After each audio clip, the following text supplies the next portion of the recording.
guys, gawa tayo ng mango. Hindi ko na napakita kung paano ko siya ginawa. Ilagay ko na lang yung ingredients niya sa baba guys. Kumukulo na kasi ang dami kong niluto for today. Kaya hindi ko na kuhaan ng ingredients. Pero ilalagay ko na lang. Ayan yung magulay lahat. Mayroon siyang karne, isang beef lang, isang plato. Baga is 1/2 kilo. Pang lasa lang siya.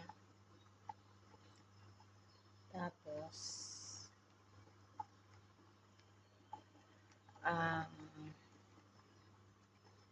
yung puti na yan yung taba ng karne. Nilagay ko na 2 piraso.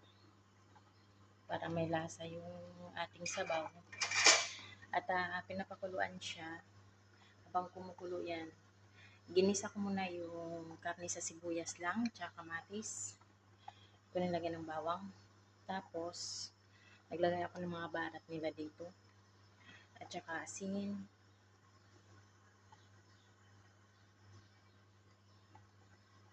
Bitsin. Maji. At tsaka yung tomato paste.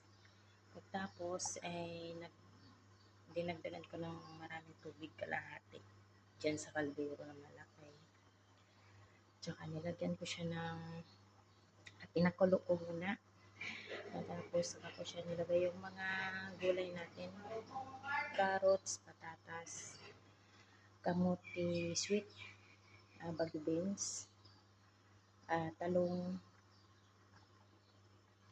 at saka bell pepper.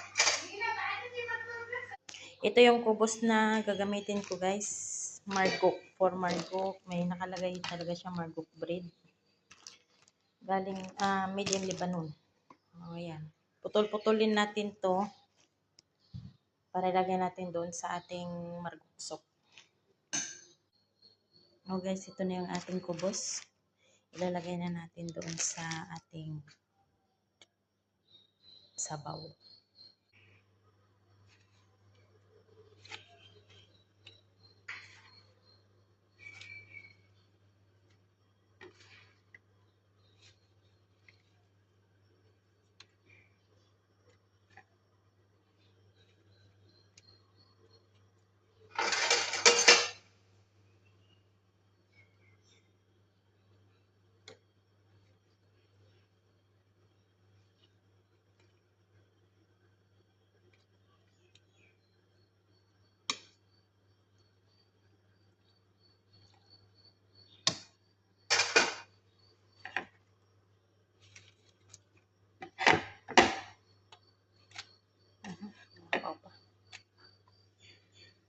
Ipapile natin guys para sumipsip yung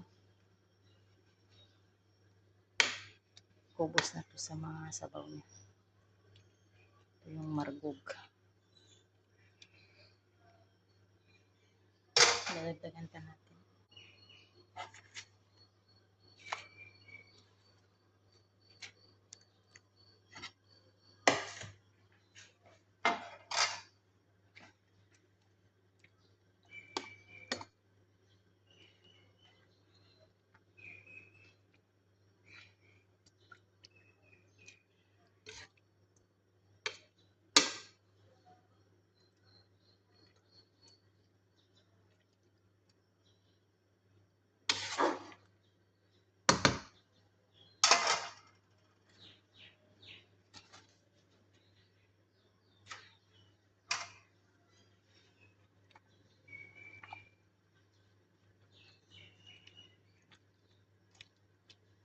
Okay, tama na yan guys.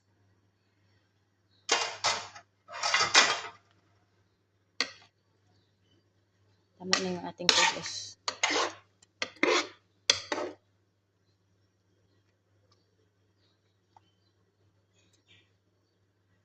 Tikman mo na.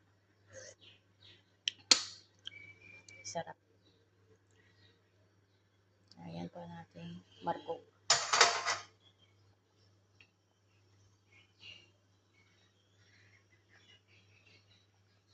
Okay guys, thank you for watching.